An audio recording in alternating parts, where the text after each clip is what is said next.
एक दिन भाभी कमरे में अकेली बैठी थी। सागर उनके सामने आया और बोला, भाभी क्या आप मुझे शादी के बाद के बारे में सिखा सकती हैं? यह सुनते ही भाभी बहुत डर गई। उसने सागर की ओर देखा। वह अब समझ गई कि सागर उससे क्या चाहता है। वह सागर से कहती है कि वह उसकी भाभी है और ऐसा कुछ नहीं हो सकता। सागर सुनने के मूड में नहीं था। सागर ने भाभी को गले लगा लिया और बोला, भाभी, मुझे नहीं पता कि शादी के बाद रात को क्या करना है। आप मेरा मार्गदर्शन करें। भाभी का चेहरा सफेद पड़ गया। उन्होंने सागर को धक्का दिया और बोली, सागर, तुम क्या बात कर रहे हो? क्या तुम पागल हो? मैं तुम्हारी भाभी हूँ। फिर सागर चुपचाप बैठ गया और भाभी का हाथ पकड़कर बोला, भाभी, प्लीज मेरी बात समझो। आपके अलावा मुझे ये बात कोई नहीं सिखा सकता। भाभी ने सोचा कि अब उन्हें इस स्थिति से निकलने के लिए कुछ करना चाहिए। उसने सागर से कहा, मैं तुम्हारे लिए कुछ नहीं कर सकती। मैं तुम्हारी भाभी हूँ। और वह जानती थी कि उन दोनों के बीच कुछ नहीं हो सकता। लेकिन सागर मानने के मूड में नहीं था। उसने बार बार भाभी से अनुरोध किया। भाभी ने खुद को संभाला और बोली, सागर, मैं तैयार हूँ लेकिन। नमस्कार दोस्तों। सागर को अपनी भाभी के प्रति कुछ अनोखा आकर्षण महसूस हुआ। उसकी सुंदरता उसके लिए अद्वितीय थी। उसके काले, रेशमी बाल, भावपूर्ण आंखें और उसकी मखमली त्वचा उसका दिल जीत लेती थी। भाभी ने भी सागर से अलग रिश्ता बना रखा था। वह हमेशा उसे अपने करीब महसूस करती थी और उसका व्यवहार बहुत प्रेमपूर्ण और स्नेहपूर्ण था। सागर की नज़र लगातार उस पर टिकी रहती थी। एक बार घर में सिर्फ सागर और उसकी भाभी ही थे। बाकी सभी रिश्तेदार एक शादी समारोह में बाहर गए हुए थे। उस सुकून भरे पल में सागर को उसके साथ एक अलग भावनात्मक रिश्ता बनता हुआ महसूस होने लगा। दोपहर के भोजन के बाद भाभी आराम करने के लिए लेट गई। सागर उनके कमरे में गया और धीरे से उन्हें उठाया और पूछा, भाभी, क्या आप थक गई हैं? भाभी बोली, हाँ, थोड़ा थक गई हूँ। भाभी ने आंखें खोली और पूछा, सागर, तुम क्या कर रहे हो? कुछ नहीं भाभी, बस आपसे मिलने आया हूँ। सागर भाभी के पास बैठ गया और धीरे से भाभी का हाथ छूने लगा। उसने उसे नहीं रोका। सागर ने सोचा, शायद भाभी के मन में भी कुछ है। सागर का अपनी भाभी के प्रति नजरिया अब बिल्कुल बदल चुका था।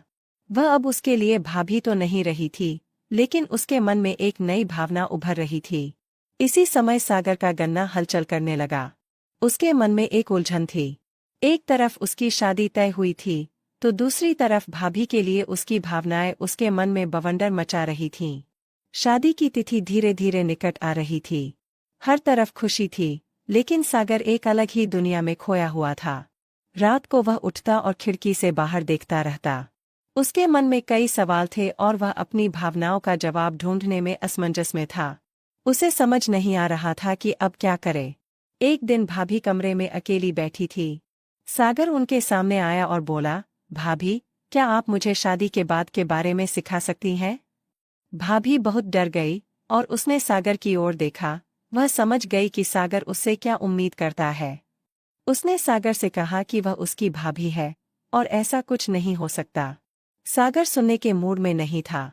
सागर ने भाभी को गले लगा लिया और बोला, भाभी, मुझे नहीं पता कि शादी के बाद रात को क्या करना है। आप मेरा मार्गदर्शन करें। भाभी का चेहरा बदल गया। उसने सागर को धक्का दिया और बोली, सागर, तुम क्या बात कर रहे हो? क्या तुम पागल हो? मैं तुम्हारी भाभी हूँ। फिर सागर चुपचाप बैठ गया और भाभी का हाथ पकड़कर बोला, भाभी, प्लीज मेरी बात समझो। आपके अलावा मुझे ये बात कोई नहीं सिखा सकता। भाभी ने सोचा कि अब उन्हें इस स्थिति से निकलने के लिए कुछ करना चाहिए।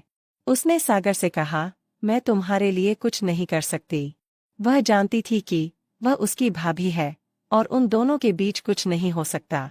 लेकिन सागर मानने के मूड में नहीं था। उसने बार बार भाभी से अनुरोध किया। भाभी ने खुद को संभाला और कहा, सागर, मैं तैयार हूँ। भाभी ने सागर की आंखों में आंखें डालकर उसकी तरफ देखा। उसने गहरी सांस ली और बोली, सागर, मैं तुम्हारे मन की बात समझती हूँ और मैं तुम्हें ये सब सिखाने के लिए तैयार हूँ। लेकिन रात को खाना खाने के बाद मैं तुम्हें सिखाऊंगी। तुम्हें अभी बहुत कुछ सीखना है। यह सुनकर सागर बहुत खुश हुआ। उसने भाभी को गले लगा लिया और बोला, भाभी, आप बहुत अच्छी हो। भाभी ने सागर को तो शांत कर दिया, लेकिन उनका लाल ब्लाउज, पीली साड़ी और काला रंग उनकी सुंदरता में एक अनोखा आकर्षण ला देता था।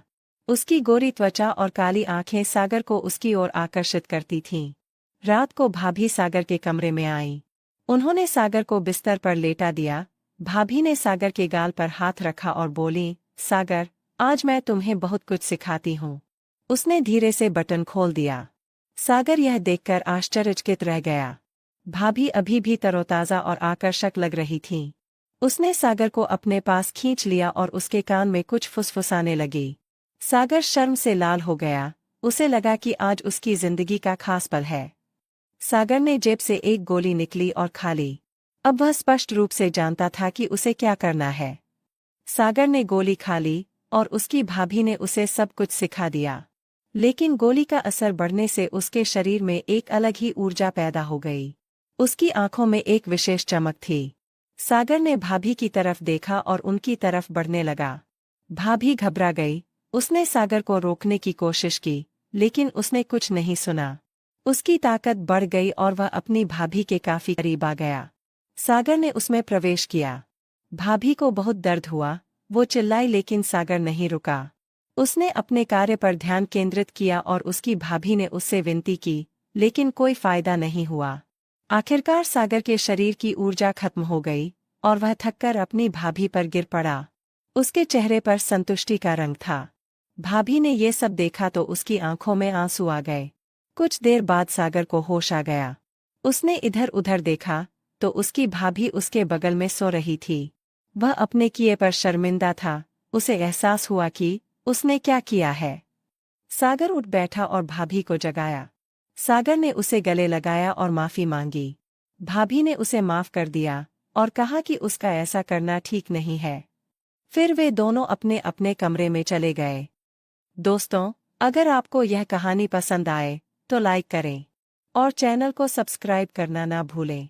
मिलते हैं अगले ऐसे ही वीडियो में, तब तक के लिए आप सभी का बहुत बहुत धन्यवाद।